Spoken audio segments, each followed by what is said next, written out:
तो चलिए अब आपको सीधे लिए चलते हैं राजधानी भोपाल, जहां निश्चय शिविर अभियान सम्मान समारोह, जहां प्रधानमंत्री माफ कीजिएगा मुख्यमंत्री पहुंचे हुए हैं कार्यक्रम में। और इसके मान्यवर श्रीमान मंगू भाई पटेल साहब कार्यक्रम में, उप मुख्यमंत्री और स्वास्थ्य मंत्री मान्यवर राजेंद्र शुक्ला जी, पद्म भूषण, और अपनी छोटे से प्रेजेंटेशन में लेकिन प्रभावी प्रेजेंटेशन के माध्यम से, और ना केवल प्रेजेंटेशन में उनसे पूछ रहा था, उन्होंने बताया भी है। मैं दिल्ली से 3-3:30 बजे घर से निकला हूँ, फ्लाइट पकड़ी, भोपाल आया, यहाँ आने के पहले होटल में 1 घंटे जिम किया, फिर आया और 72 साल की उम्र में 20 साल के युवा को मात कर रहे हैं डॉक्टर सरीन साहब।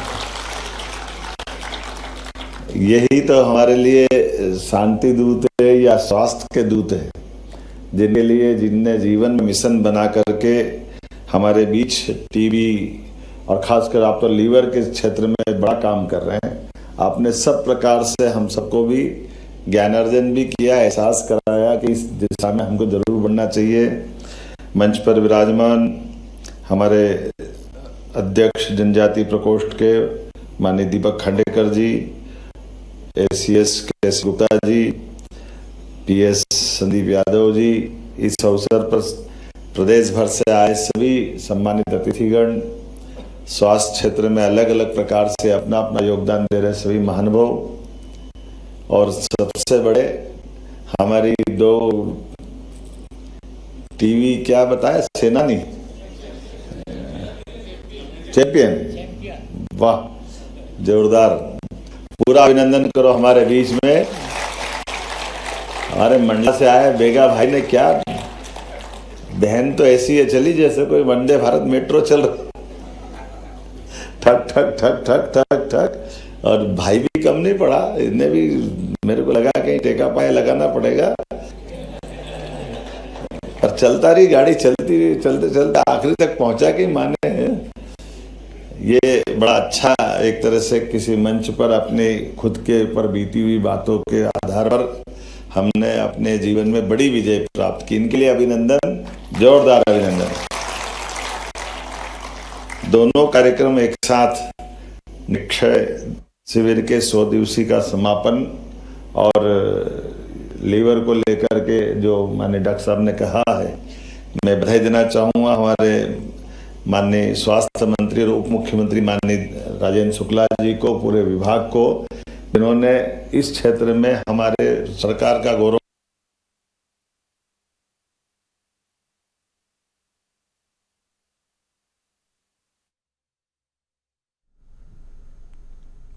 तो जहां राजभवन में इस समारोह का आयोजन किया जा रहा है, निश्चय शिविर अभियान सम्मान समारोह, इसी के चलते स्वस्थ यकृत मिशन का शुभारंभ इस दौरान किया जा रहा है, जहां बड़े स्तर पर राजधानी भोपाल के राजभवन, और जिस प्रकार से आपने आंकड़ा भी बताया है और जो बातें सबके सामने आई है, टीबी के क्षेत्र में हमारा जो सफल प्रदर्शन है, मैं मान के चलता हूं कि अभी भी थोड़ी और गुंजाइश बाकी है।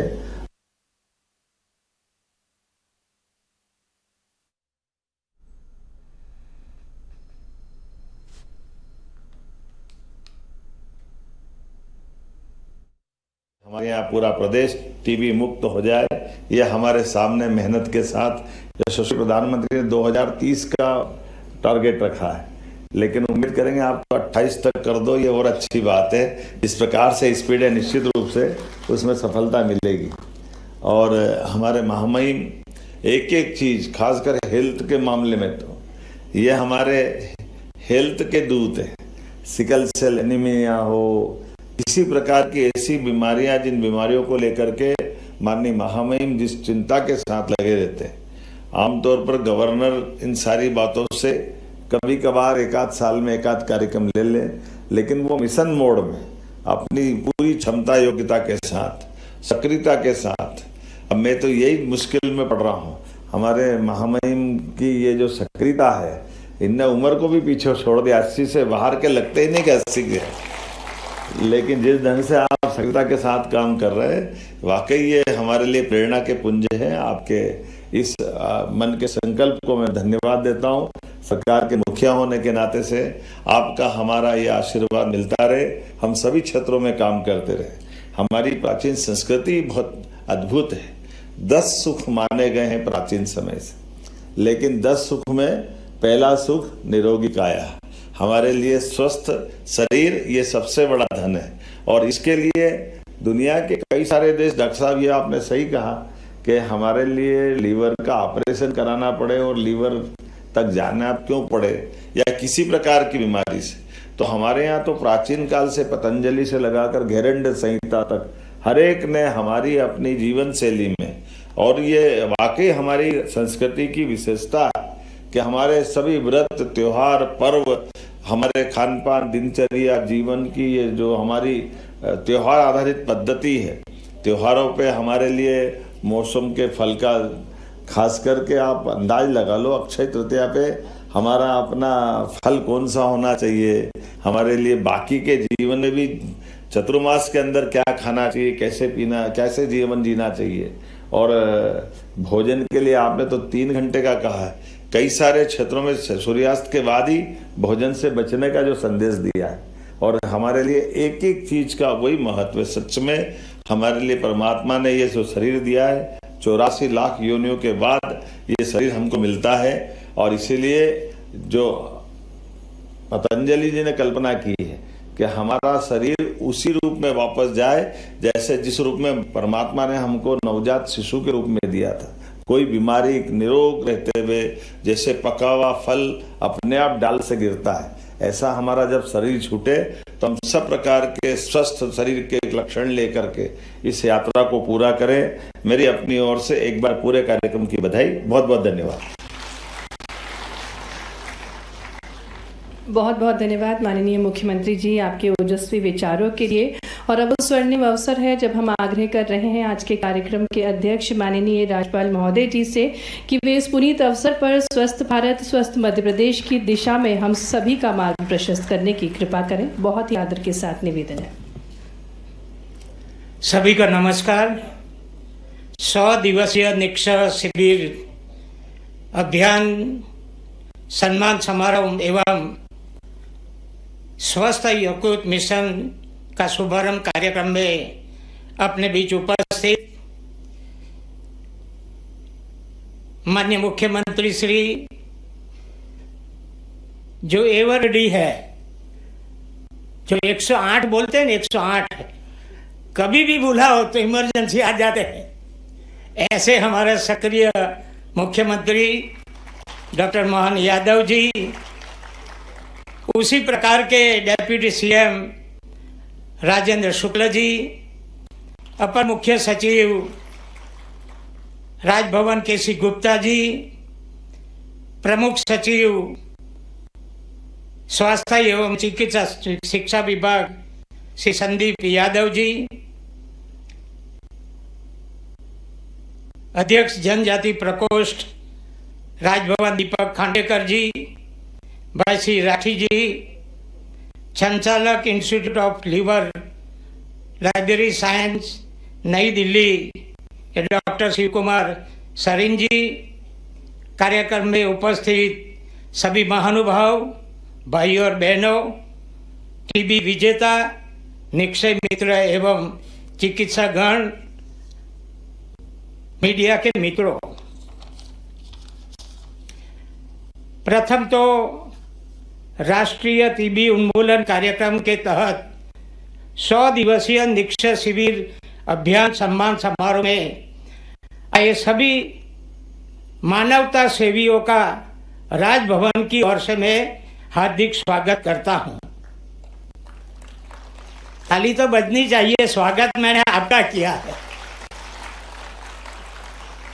मुझे बताया गया कि दर से अधिक की औसत दर प्रदेश के प्राप्त की और 5000 से अधिक पंचायतें टीबी मुक्त घोषित हुए हैं। इसके लिए सरकार को मैं बहुत बहुत बधाई देता हूं।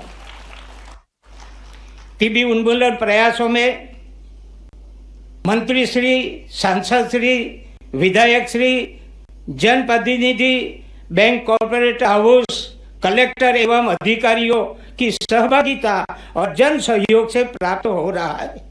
यह उपलब्धि टीबी उन्मूलन प्रयासों में राज्य की सफलता और तंत्र के सक्रिय सहयोग, टीम वर्क और प्लानिंग का परिणाम है। सभी बधाई के पात्र हैं। जानकर खुशी हुई कि प्रदेश ने 100 दिवसीय निक्षय शिविर अभियान में उत्कृष्ट प्रदर्शन किया है और प्रदेश के सभी जिलों के में अभियान का केंद्र सरकार द्वारा विस्तारित किया गया है। मुझे बताया गया कि टीबी उन्मूलन प्रयासों को विस्तारित करने के लिए प्रदेश में 12,000 आयुष्मान आरोग्य मंदिर में सैंपल कलेक्शन की व्यवस्था की गई है। दूरस्थ क्षेत्रों में जांच के लिए सभी जिलों में हैंड हेल्ड एक्सरे मशीन की उपलब्धता कराने के लिए राज्य सरकार और स्वास्थ्य विभाग को मैं बहुत बहुत बधाई देता हूं। इसके साथ ही बताना भी जरूरी है कि टीबी को जड़ मूल से खत्म करने के लिए सही तरीके से समय पर और पूरी मात्रा में दवा लेना बहुत जरूरी है। बीच में दवा छोड़ने से टीबी की दवाओं के प्रति रोगी ड्रग रजिस्टर हो जाता है। इससे इलाज कठिन हो जाता है और संक्रमण दूसरे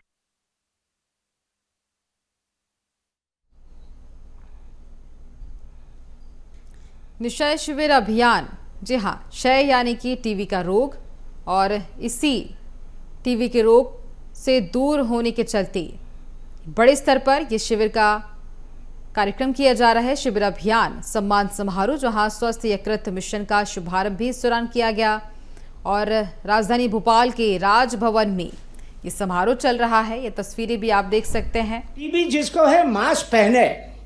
कोरोना में हमको सबको मालूम है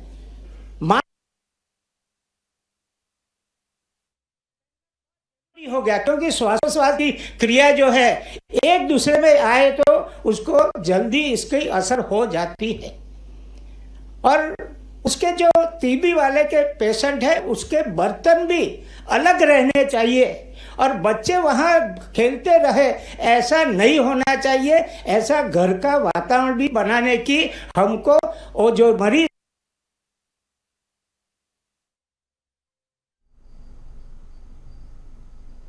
कहने की भी आवश्यकता है। तो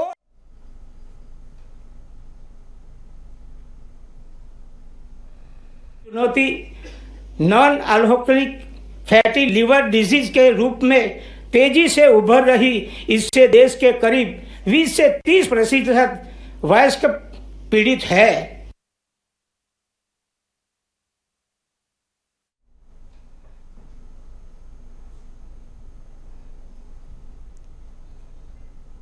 निक्षय शिविर अभियान, जिसके चलते ये जानकारी भी दी गई कि अगर टीबी की बीमारी होती है तो किस तरह से दूरी बनाकर रखना चाहिए।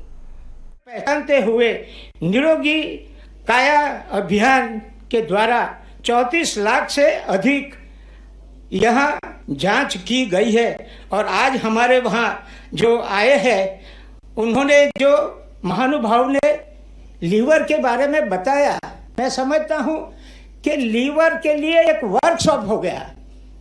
हमको भी कोई जानकारी नहीं थी इतनी इंटीरियर में लीवर का क्या रहना है और लीवर शरीर में कितना काम कर रहा है वो हम समझेंगे।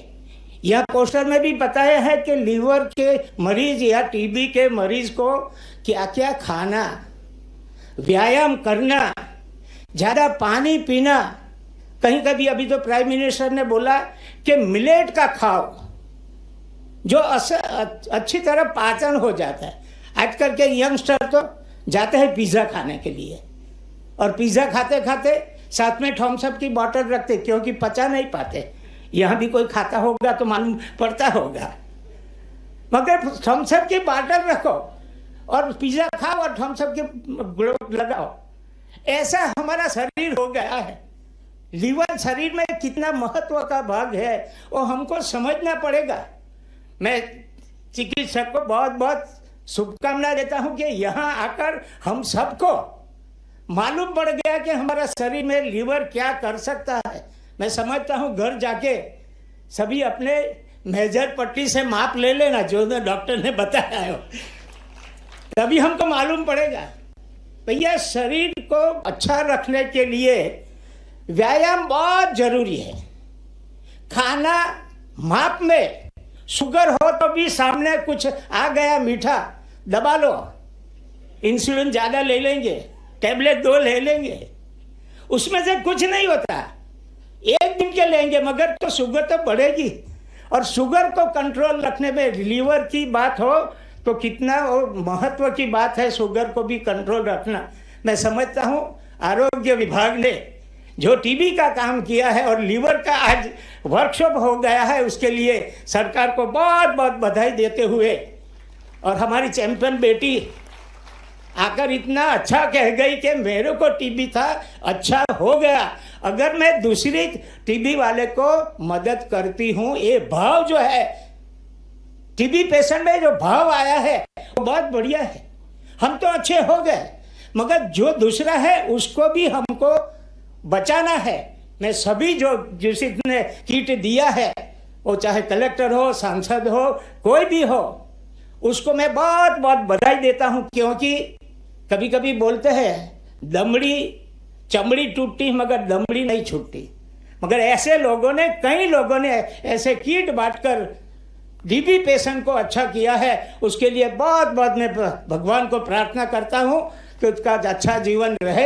राज्य सरकार को बहुत बहुत बधाई देते हुए टीबी मुक्त जल्दी हम मध्य प्रदेश हो जाए, ऐसी अपेक्षा के साथ मैं मेरी बात पूरी करता हूं। आभार। भारत माता की जय। कोटि कोटि धन्यवाद माननीय राज्यपाल महोदय विचारों के लिए। और अब आभार प्रस्तुतिकरण के लिए मैं आग्रह करती हूँ आज के इस कार्यक्रम में मैं स्वास्थ्य विभाग की ओर से आभार प्रकट करती हूं माननीय महामहिम राज्यपाल जी का, जिन्होंने इस कार्यक्रम में आकर इस कार्यक्रम की गरिमा बढ़ाई। मैं आभार प्रकट करती हूं हमारे प्रदेश के माननीय मुख्यमंत्री जी का, जो सदैव स्वास्थ्य के क्षेत्र में हमारा मार्गदर्शन करते रहते हैं। मैं आभार प्रकट करती हूं स्वास्थ्य एवं चिकित्सा शिक्षा विभाग के मंत्री एवं उप मुख्यमंत्री जी का, जो लगातार हमारा उत्साहवर्धन कर रहे हैं स्वास्थ्य के क्षेत्र में। मैं आभार प्रकट करती हूं दिल्ली से पधारे डॉक्टर सरीन का, जिन्होंने न केवल हमें जागरूक किया अपितु हम मध्य प्रदेश में इस विषय पर काम कर सकें, इसके लिए हमारा सहयोग भी करने के लिए तैयार है। मैं आभार प्रकट करती हूं ACS राजभवन सर का, अध्यक्ष जनजातीय प्रकोष्ठ PS हेल्थ सर, हिंदी ग्रंथ अकादमी के अध्यक्ष श्री अशोक कड़ेल जी, आयुक्त उच्च शिक्षा श्री निशांत बरवड़े जी, और मंच पे उपस्थित पिछली परीक्षा में जो चयनित हुए हैं वो सभी मेरे साथी, सभी को बहुत बहुत बधाई, बहुत बहुत शुभकामनाएं। इस सभागार में उपस्थित उनके माता पिता, परिजन और हमारे महाविद्यालयों में, यूनिवर्सिटीज में जो अध्ययनरत हमारे छात्र छात्राएं, हमारे युवा साथी हैं जो आज यहाँ उपस्थित हैं, उन सभी का मैं स्वागत करता हूँ, अभिनंदन करता हूँ। और मुझे याद आता है कि जैसा भी बताया, जो उद्घोषक महोदय ने बताया कि माननीय मुख्यमंत्री जी पहले उच्च शिक्षा मंत्री जी थे और उस समय मुझे प्रमुख सचिव उच्च शिक्षा के रूप में काम करने का अवसर मिला था। कोविड का काल था, 2021 का साल था। 2020 में जो चयनित बच्चे थे राज्य के, तो माननीय मुख्यमंत्री जी ने कहा कि सभी बच्चों का हमें सम्मान करना चाहिए। ये होनहार जो प्रतिभा है कि इनको एक मंच पे ला करके सम्मानित किया जाए। सर, ये सिलसिला 2021 से शुरू आपके निर्देशन में, आपके मार्गदर्शन में। उस साल हम लोगों ने इस साल में इसी मंच पे 37 बच्चे उस बार चयनित हुए थे। मुझे याद नहीं कितने बच्चे इसमें उपस्थित हुए थे। उन बच्चों का सम्मान किया गया यहाँ पे। मुझे एक और बात याद आती है कि माननीय मुख्यमंत्री जी ने उस समय अपने उद्बोधन में कहा था, उच्च शिक्षा विभाग को, हम लोगों को एक तरह से कहा गया था कि प्रयास विभाग का ये होना चाहिए कि आने वाले वर्षों में ये मन छोटा पड़ जाए। और आज मुझे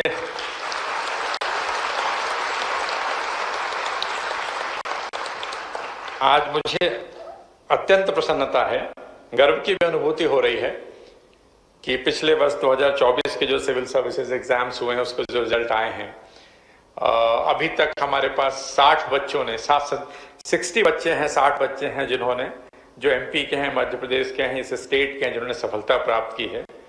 सर, टोटल सिलेक्शन सर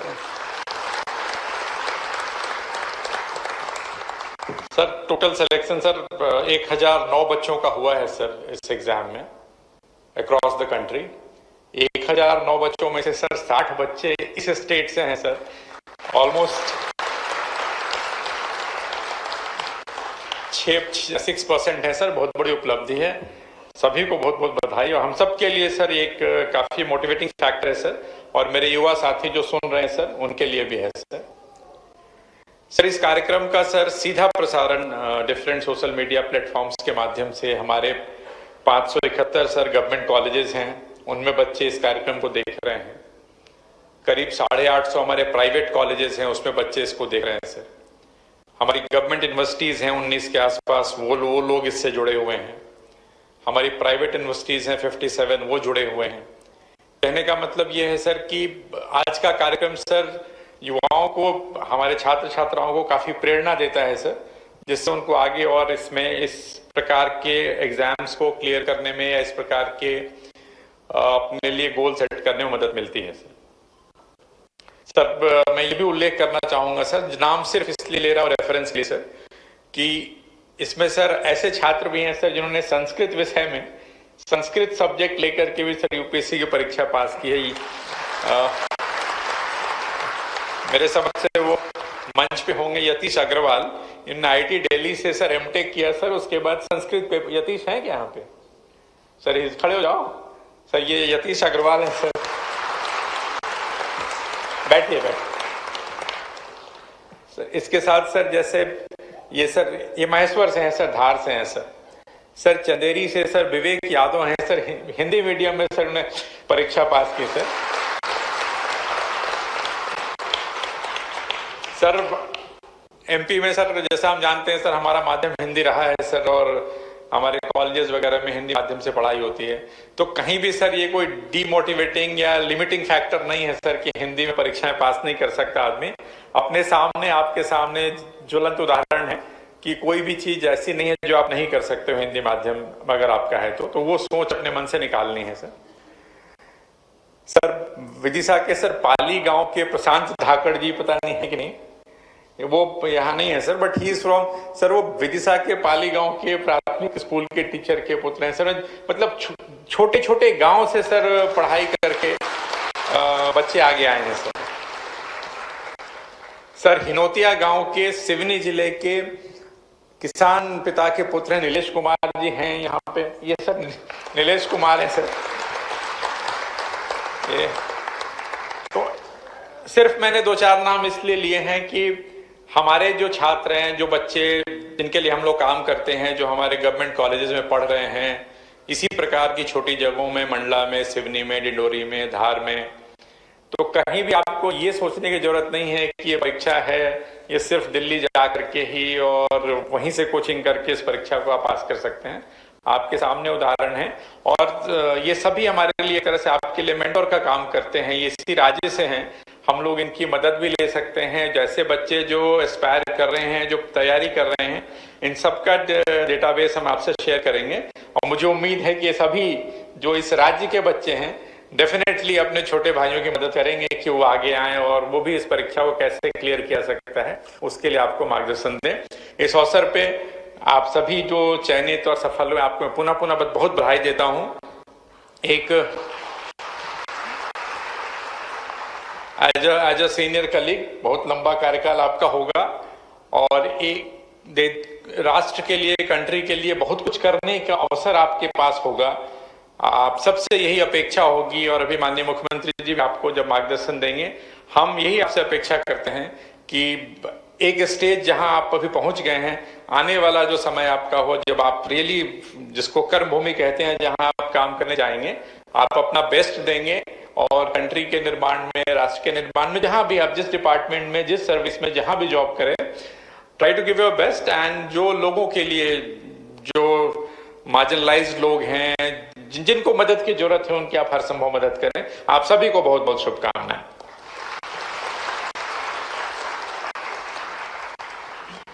बहुत बहुत धन्यवाद आदरणीय अपर मुख्य सचिव उच्च शिक्षा श्री अनुपम राजन जी। माननीय मुख्यमंत्री जी, मंच पर आपके आशीर्वाद से उपस्थित ये सभी कैंडिडेट्स सही संदर्भों में भारत माता की जय के जीवंत नारे हैं, जिनको देख के पूरे प्रदेश के ही नहीं बल्कि जिस माध्यम को अब आप अपने कर कमलों से लोकार्पित करने जा रहे हैं, आने वाले समय में उस माध्यम से पूरे देश के युवा प्रोत्साहित हो पाएंगे। हम जिक्र कर रहे हैं ई ज्ञान सेतु के लोकार्पण के बारे में। राष्ट्रीय शिक्षा नीति 2020 के तहत उच्च शिक्षा विभाग मध्य प्रदेश द्वारा ई ज्ञान सेतु एवं वीडियो व्याख्यान हेतु यूट्यूब चैनल तथा प्रदेश के 10 संभागों में डिजिटल स्टूडियो की लॉन्चिंग की जा रही है। माननीय मुख्यमंत्री जी, आपसे आग्रह है कि आप रिमोट के माध्यम से ई ज्ञान सेतु एवं मध्य प्रदेश उच्च शिक्षा विभाग के ई कंटेंट हेतु यूट्यूब चैनल का वर्चुअल लोकार्पण करें। डिजिटल माध्यम से शिक्षा की पहुंच हेतु उच्च शिक्षा विभाग मध्य प्रदेश शासन की अभिनव पहल ई ज्ञान सेतु, ज्ञान का विस्तार एक क्लिक के पार। YouTube पर उपलब्ध होंगे वीडियो व्याख्यान। बहुत बहुत धन्यवाद सर। ई ज्ञान सेतु एवं मध्य प्रदेश उच्च शिक्षा विभाग के ई कंटेंट हेतु यूट्यूब चैनल पर हमने एक छोटा सा वृत्त चित्र इसकी जानकारियों को समाहित करते हुए बनाया है। माननीय मुख्यमंत्री जी, आइए कृपया इसका अवलोकन करिए। डिजिटल भारत के निर्माण में माननीय प्रधानमंत्री श्री नरेंद्र मोदी जी की दूरदर्शिता। We have to adapt new e-learning innovatively in India to make our youth future ready. We need to continuously skill, reskill and upskill them. Madhya Pradesh में तकनीक और शिक्षा के समागम में माननीय मुख्यमंत्री श्री मोहन यादव जी की प्रतिबद्धता। यशस्वी प्रधानमंत्री श्रीमान नरेंद्र मोदी जी शिक्षा को नवाचार एवं डिजिटल समावेशन से जोड़ने का जो उन्होंने लक्ष्य रखा था वह मध्य प्रदेश में साकार हो रहा है। बड़े हर्ष का विषय है कि मध्य प्रदेश उच्च शिक्षा में नवाचारी पहल करते हुए डिजिटल प्लेटफॉर्म ई ज्ञान सेतु को लॉन्च किया जा रहा है। आज प्रदेश के 10 संभागों में डिजिटल स्टूडियो स्थापित हो चुके हैं। ई ज्ञान सेतु पर विद्यार्थियों के लिए विविध विषयों पर आधारित वीडियो व्याख्यान उपलब्ध होंगे। यह वंचित वर्गों तक उच्च शिक्षा को आसान तथा प्रभावी बनाएगा। प्रिय विद्यार्थियों, स्वप्न से सफलता की ओर, संभावनाओं से संकल्पों की ओर ई ज्ञान सेतु उसी पुल का नाम है। आइए हम सब मिलकर इस ज्ञान यात्रा को जन आंदोलन बनाएं। जय हिंद, जय भारत। हर विद्यार्थी तक डिजिटल ज्ञान की पहुंच बढ़ाने के लिए माननीय उच्च शिक्षा मंत्री श्री इंदर सिंह परमार है। चलिए आपको सीधा भोपाल लेकर के चलते हैं। वाइकर इंदौर से 159वीं rank,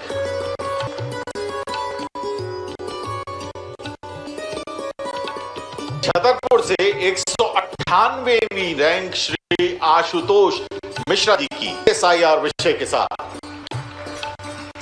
Shri Ashutosh Mishra 198वीं rank 198। 202वीं rank Shri Ashish Raghuvanshi. आप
सीएम मोहन यादव मौजूद हैं।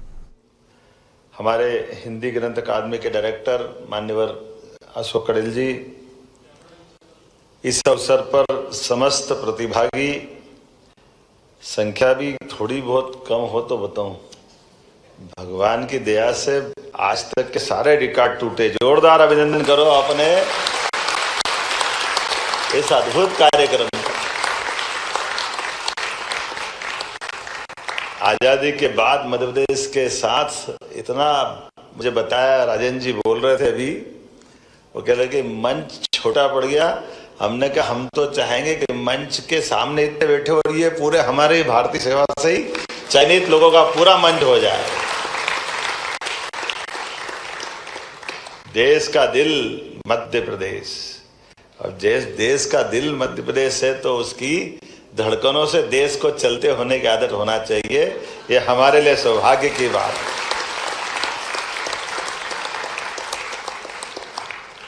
मैं आपको शुभकामना भी दे रहा हूं, बधाई भी दे रहा हूं, और इस लोकतंत्र के, दुनिया के सबसे बड़े लोकतंत्र के मध्य प्रदेश से अगर मैं बात कर रहा हूं तो हमारे लिए भौगोलिक दृष्टि से पूरे देश के सेंटर में मध्य प्रदेश है। और हम भी जानते हैं कि मध्य प्रदेश के अंदर के लोग, उनकी अपनी कुछ परमात्मा ने विशेष गुण उनको दिए हैं, और इसीलिए हर काल, हर युग में, हर समय उनकी अपनी भूमिका अद्भुत होती है। और मुझे तो ये और आनंद है जब यहाँ मैं आपसे बात कर रहा हूँ तो हम में से, मैं भी उसी में से हूँ, मुझे लगता है इंदर सिंह जी भी उसी में से हैं, जो बताया गया कि अधिकांश सरकारी स्कूल से निकलने वाले बच्चों ने अपने उपलब्धियां हासिल की है। ये हमारे लिए सौभाग्य की बात। सरकारी स्कूल, सरकारी कॉलेज, अभावों की उस पराकाष्ठा के बीच से हमारे यहाँ तो लक्ष्मी का महत्व भी वनस्पति में अगर कहीं है तो कीचड़ से तो कमल खिलते हैं, उसका आनंद आता है। हमारे लिए कमल दल का वो पुष्प आनंददायक, उसकी अपनी हमारे लिए वो शोभा। लेकिन ये बात सही है, जिस तरह से हमारे इस देश को आज़ादी के बाद भारतीय प्रशासनिक सेवाओं के लोगों ने अपने तरह से अलग अलग प्रकार से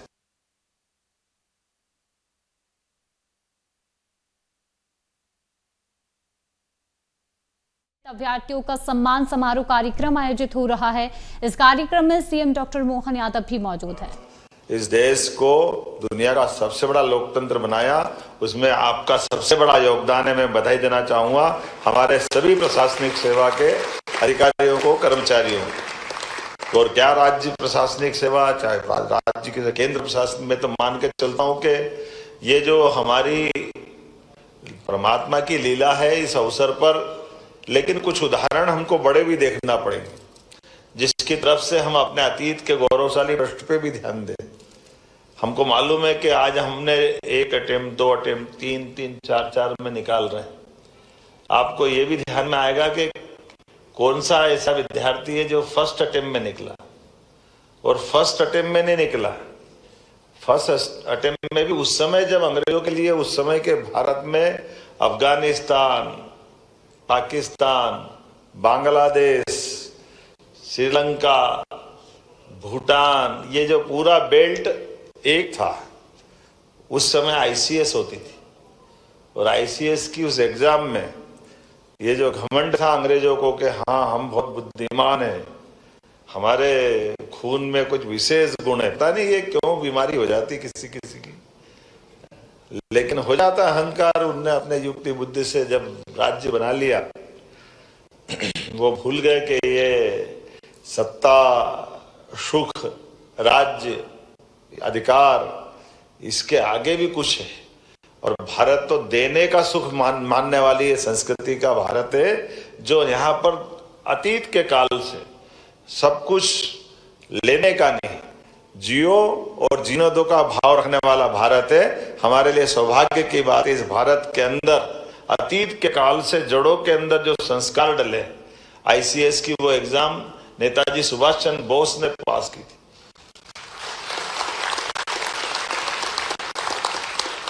और 23 साल की उम्र में पास की, और केवल पास करने में विश्वास नहीं था, उस समय की वो प्रावीण्य सूची में भी आए। और प्रावीण्य सूची में आने के बाद आमतौर पर कभी किसी से पूछो कि जरा भैया तुम प्रावीण्य में आ गए, तुम घर आ जाओ, बड़ा कठिन जाएगा ना, जाएगा कि नहीं जाएगा? पहली बात तो प्रावीण्य में आना ही कठिन है, और आने के बाद वहां से वापस आना। लेकिन ये आजादी के मतवालों का, भारतीय नौजवानों का उस समय की जो संकल्प शक्ति है, वो उत्कृष्ट उदाहरण था। उन्हें लात मार दी, बोले मुझे खाली केवल दिखाना था कि केवल तुम में अकल नहीं है, अकल हम में भी है। ये रिकॉर्ड उन्होंने बनाया। लेकिन ये उस समय के उस दौर की बात मान लो, जब हमारे लिए आजादी की ज्यादा महत्ता थी।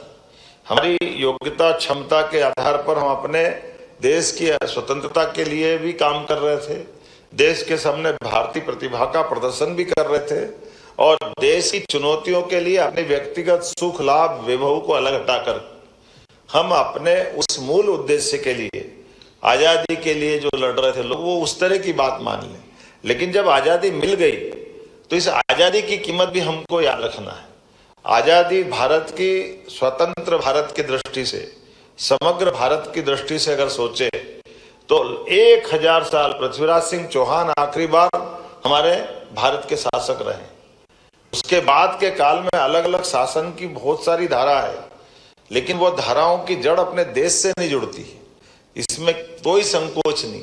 लेकिन सच्चे अर्थों में जब हमारी आजादी 1947 में मिली है, उसके बाद भारत ने जो करवट बदली है, ये आज का ही देश है कि हमारे लिए एक चाय वाला प्रधानमंत्री है और एक गाय वाला आपके सामने बोल रही है।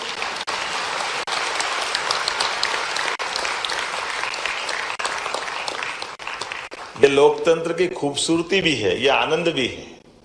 हमारे परिवार के अंदर कठिनाइयां है, किसके नहीं है, लेकिन जब हम कहीं किसी न किसी कारण से आगे बढ़ते हैं तो हम आगे बढ़ने के साथ साथ पीछे वालों को भी नहीं भूलें, उनका भी स्मरण रखें, जड़ों से जुड़ करके चले। अपने सुख वैभव आनंद की तो कौन कल्पना नहीं करता है, लेकिन हमारे सुख आनंद वैभव के पीछे हमारी जवाबदारी हमको बुलाती है।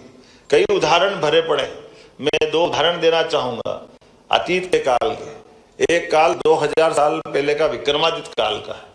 विक्रमादित्य के काल में शकों ने पूरे, उस समय का भारत तो आर्यवर्त था, हिंदू कुश के आगे तक का भारत माना जाता था, और ऐसे में पूरा भारत शकों के आक्रमण के बाद गुलाम हो गया। और उस गुलामी के दौर में भारत को मुक्त कराने का विक्रमादित्य ने 11 साल की उम्र से अभियान चलाया। 16 साल 5 साल में पूरा देश मुक्त करा दिया।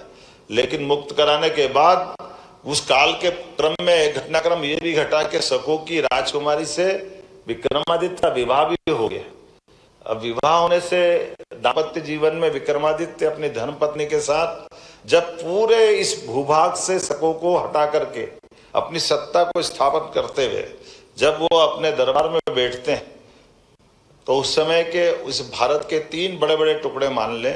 एक में हमारा मालवा उज्जैनी से शासन चलता था, एक मथुरा से उधर वाला पूरा हमारा पंजाब से लेकर आगे तक का हिस्सा था, एक अफगान के पास का पूरा हिस्सा था जो ईरान से लगा करके पूरे क्षेत्र में। तीनों जगह उस राजकुमारी के भाई शासन कर रहे थे, और उनको हरा करके सत्ता वापस विक्रमादित्य ने हस्तगत की। ऐसे में जब सत्ता हस्तगत की और बंदी बना करके जब उनके दरबार में लाया गया और ये कहा गया कि इनके लिए महाराज आप न्याय करिए।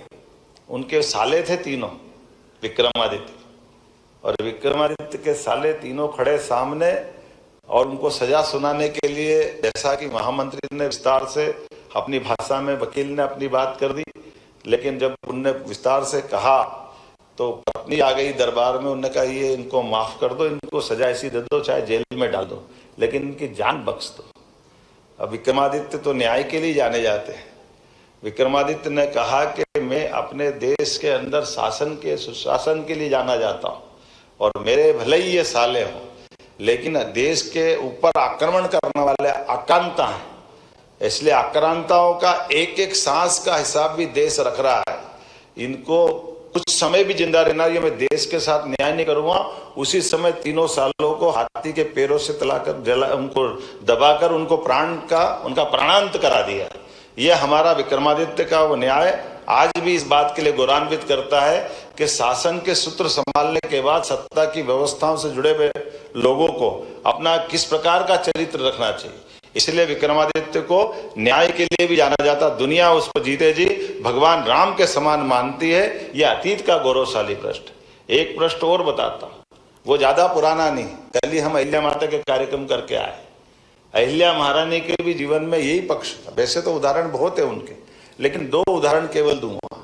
एक उदाहरण, उनके पति जरा उनकी अपने बाकी कारण से उनके सास ससुर ने सत्ता की व्यवस्था की सूत्र अहिल्या माता को दिए थे कि अहिल्या माता ये संभाले, लेकिन पति उनके थे, फिर भी एक तरह से सत्ता के सारे सूत्र शासन व्यवस्था के अहिल्या महारानी को दिए। और ऐसे में वो एक मुहिम पे जाते हैं, अर्थात युद्ध के लिए जाते हैं। पड़ोस के कुछ राज्यों में जाके कब्जा करके आते हैं, धन लेकर के आते हैं, अपने पास वो धन ला करके अपने कक्ष में रख लेते हैं। अहिल्या को मालूम पड़ता है, तो इसी बीच वो खंडेराव कहीं जाते, खंडेराव उनके पति का नाम है, वो सारा धन उठा के सरकारी कोष में जमा करवा देती, खजाने में जमा करवा देती। अब जैसे खंडेराव लौट के आते तो अपनी महारानी से भयंकर झगड़ा करते हुए बोलते कि मैंने युद्ध से जो पाया था, तुमको क्या अधिकार था कि उसको तुमने सरकारी खजाने में जमा करा दिया। अहिल्या महारानी ने शासन के सूत्र के आधार पर कहा कि मैं न्याय की कुर्सी पे बैठी हूँ, तुम युद्ध करने गए तो बिना फौज के गए क्या? ये हमारी सत्ता की व्यवस्था के आधार पर आपने विजय हासिल की, तो इस पे पहला अधिकार हमारी सरकार का है, इसलिए आपका कोई अधिकार नहीं है, वो हमारे पास जमा होना चाहिए। ये जो उदाहरण है, ये अपने आप में उदाहरण इतना बताता है। जो उदाहरण दूसरा जोड़ता है कि उनके स्वयं के बेटे की कुसंगत के कारण से हाथी के पैरों के तले अपने बेटे को भी, उनने एकमात्र बेटा था, लेकिन एकमात्र बेटे के भी न्याय के मामले में दंड देने में वो पीछे नहीं रही। मैं जब ये बात कर रहा हूं तो मैं ऐसे अपने सभी प्रशासनिक सेवा में अलग अलग क्षेत्रों में चयनित युवाओं के लिए वो उम्मीद करता हूं कि इतनी गौरवशाली परंपरा हमारी है। इस गौरवशाली परंपरा को स्मरण करते हुए परमात्मा ने आपको कहां से कैसे कैसे किस संकट से निकालते हुए कहां तक पहुंचाया है। तो मैं मान के चलता हूं कि आप चंदन की तरह अपने आप को घिसे और आपके हर काम से खुशबू आती रहे भारतीयता की, हमारी संस्कृति की, आभा की, कीर्ति की। ये उम्मीद करता हूँ। मेरी अपनी ओर से आप सबको बधाई। और आप, मैं मान के चलता हूँ, कार्य में कार्यकुशल बने, व्यवहार में निपुण बने और समर्पण में बेमिसाल बने। ये शुभकामना। बहुत बहुत धन्यवाद। बहुत बहुत धन्यवाद माननीय मुख्यमंत्री जी। आपने प्रतीकों के माध्यम से बहुत बड़ा संदेश इन सभी सिलेक्टेड कैंडिडेट्स को दिया है। आपका विनम्र आभार आपके प्रति और यहाँ उपस्थित सबके प्रति, हमसे वर्चुअली जुड़े हुए लाखों लोगों के प्रति आभार के 2 शब्द कहने के लिए आदर के साथ आमंत्रित हैं आयुक्त उच्च शिक्षा मध्य प्रदेश श्री निशांत परवड़ जी। आज के हमारे इस कार्यक्रम के मुख्य अतिथि हमारे प्रदेश के यशस्वी मुख्यमंत्री डॉक्टर मोहन यादव साहब का मैं हृदय से आभार प्रकट करना चाहूँगा कि वे अपने अति व्यस्त समय से समय चुरा के हमारे इस कार्यक्रम में शरीक हुए और न सिर्फ सिविल सेवा में चयनित अभ्यर्थियों का उन्होंने उत्साहवर्धन किया, बल्कि आज लाइव टेलीकास्ट के माध्यम से मध्य प्रदेश के उच्च शिक्षा विभाग अंतर्गत समस्त शासकीय एवं अशासकीय महाविद्यालयों के लगभग 15 लाख से ऊपर बच्चों पर जो हम लाइव टेलीकास्ट कर रहे हैं उसके माध्यम से उनका उत्साहवर्धन किया। माननीय, मैं आपके समय के लिए आपको हृदय से अपना आभार व्यक्त करता हूं। हमारे विभाग के माननीय मंत्री श्री इंदर सिंह परमार साहब का भी मैं दिल से धन्यवाद देना चाहूँगा कि उन्होंने अपने समय चुरा के हमको यहाँ पर आके अपने